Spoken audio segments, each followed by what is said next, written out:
अदब वाला बंदा मियाँ साहब ने फरमाया वालिदैन का भी अदब वाला अदब कर, मुर्शिद का भी अदब कर, तुझे मंजिल मिल जाएगी।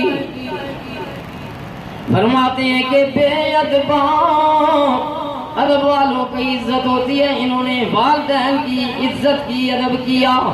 आज दुनिया वाले इनकी इज्जत कर रहे हैं, वालिदैन ने हाथ उठाकर इनके लिए दुआएं की हैं, अल्लाह ने इन्हें इज्जतें अता फरमाई हैं।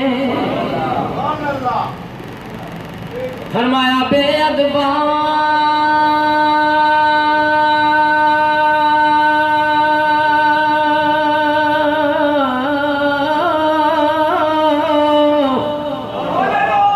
मकसूद ना हासिल